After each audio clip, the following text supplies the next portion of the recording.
వైఎస్ఆర్సీపీ అధికారాన్ని కోల్పోయిన తర్వాత వైకాపా నేతల మధ్య మనస్పర్ధలు తారాస్థాయికి చేరాయని, ఆధిపత్య పోరు కోసం వారు పోట్లాట చేస్తున్నటువంటి నేపథ్యంలో ఆ పోట్లాట ముదిరి రోడ్డును పడే పరిస్థితికి వచ్చిందని, ఇప్పుడు వైఎస్ఆర్సీపీలో ఉన్నటువంటి కీలక నేతలందరూ కూడా జగన్మోహన్ రెడ్డికి మొహం చాటేస్తున్నారని, ఒక్కొక్క సందర్భంలో జగన్మోహన్ రెడ్డి ముందే కొంతమంది కీలక నేతలు వాగ్వివాదానికి దిగుతున్నారు అనేటువంటి వార్తలు సోషల్ మీడియా వేదికగా చక్కర్లు కొడుతున్న నేపథ్యంలో అసలు వైఎస్ఆర్సీపీ పరిస్థితి ఏంటి, జగన్మోహన్ రెడ్డి వైఎస్ఆర్సీపీని నడిపించడంలో ఎందుకు తడబడుతున్నాడు అనే దాని మీద మనం విశ్లేషణ చేసుకునేటువంటి ప్రయత్నం చేద్దాం. ప్రస్తుతం మనతో పాటు ఉన్నారు ప్రముఖ రాజకీయ విశ్లేషకులు, ప్రముఖ సీనియర్ జర్నలిస్ట్ దుర్గా వడ్లమాని గారు. వారితో మాట్లాడదాం. దుర్గా, నమస్తే అండి. నమస్తే అండి. వైఎస్ఆర్సీపీ అధికారాన్ని కోల్పోయిన తర్వాత వైసీపీలో ఉన్నటువంటి కొంతమంది కీలక నేతల మధ్య ఉన్న విభేదాలు తారాస్థాయికి చేరాయి. వాళ్ళు ఒక్కొక్కరు ఆధిపత్య ధోరణి కోసం ప్రయత్నం చేస్తూ ఆ పోరాటం ముదిరి పాకానబడి వారు రోడ్డును పడాల్సిన పరిస్థితికి వస్తుందని, అలాగే కొంతమంది ముఖ్య నేతలు ఎవరైతే ఉన్నారో వైసీపీలో వారు జగన్మోహన్ రెడ్డికి అసలు మొహం చాటేస్తున్నారు, జగన్మోహన్ రెడ్డిని కలిసేందుకు కూడా వారు ఇష్టపడడం లేదు, జగన్మోహన్ రెడ్డి వైఎస్ఆర్సీపీని నడిపించడంలో తడబడుతున్నాడు అనేటువంటి వార్తలు వస్తూ ఉన్నాయి. అసలు ఏంటి వైఎస్ఆర్సీపీలో ఏం జరుగుతుంది?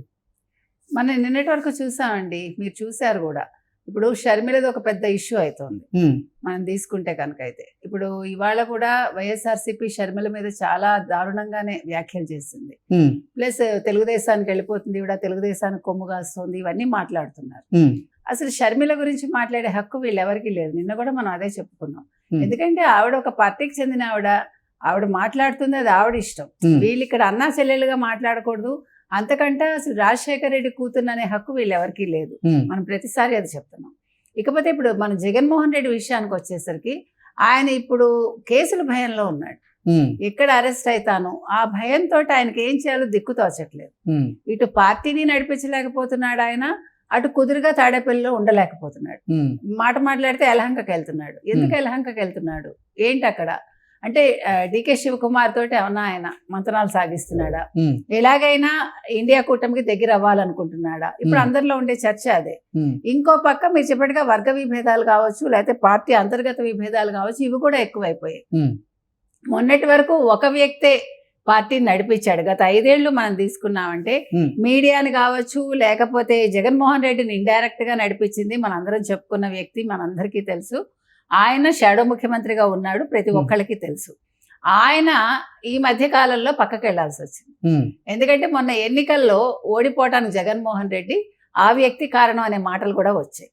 దాంతో ఇప్పుడు ఉంటున్నాడు పక్కన జగన్మోహన్ రెడ్డి. మొన్న జరిగినటువంటి సార్వత్రిక ఎన్నికల్లో వైఎస్ఆర్సీపీ ఘోర పరాజయం పాలవడానికి కారణం పార్టీలో ఉన్నటువంటి అంతర్గత పోరు అంటూ కొంతమంది వైఎస్ఆర్సీపీ నాయకులు, నేతలు అభిప్రాయాన్ని వ్యక్తం చేస్తున్నటువంటి నేపథ్యంలో మరి ఈ అంతర్గత పోట్లాటని ఆయన ఎందుకు ఎదుర్కోలేకపోతున్నాడు జగన్మోహన్ రెడ్డి? ఎందుకు దాన్ని సమర్థవంతంగా తిప్పికొట్టలేకపోతున్నాడు అంటే ఏం చెప్తారు?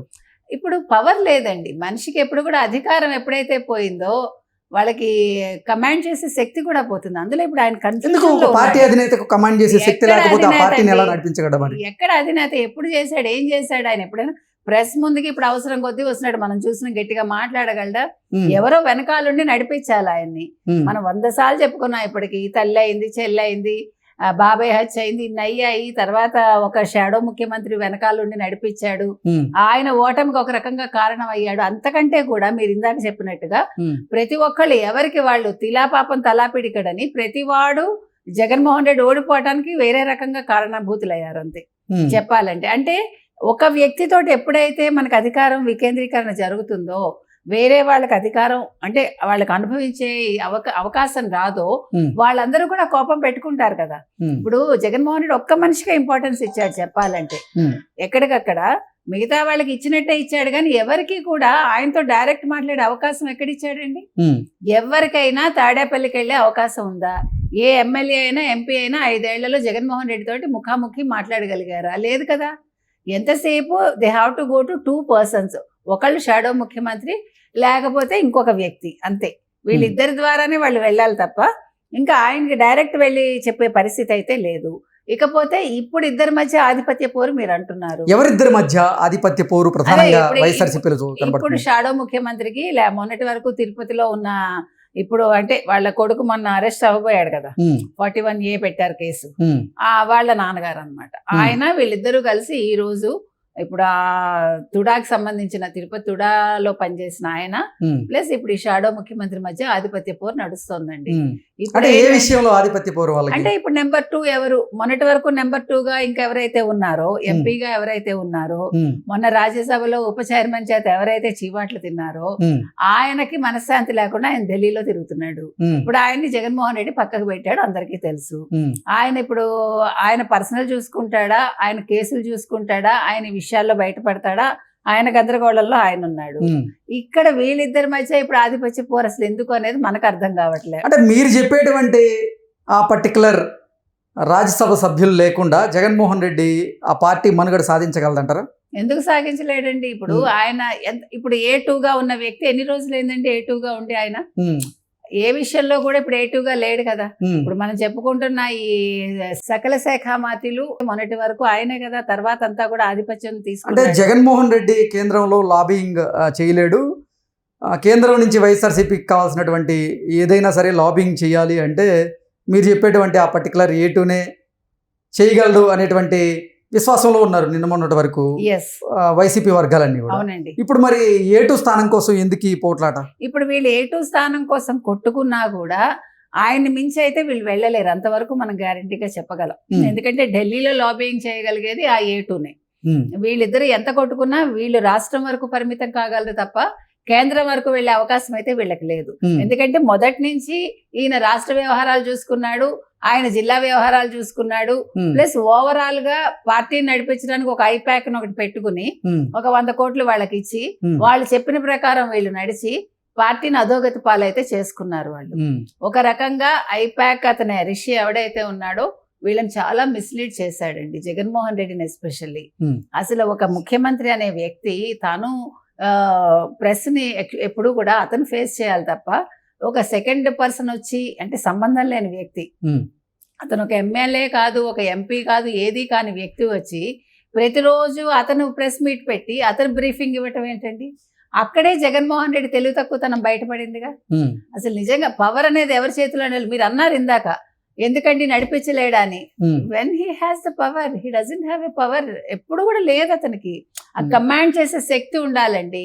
ఇప్పుడు మీరు చంద్రబాబు నాయుడు గారిని తీసుకోండి, మనం ఒక ఉదాహరణ చెప్దాం.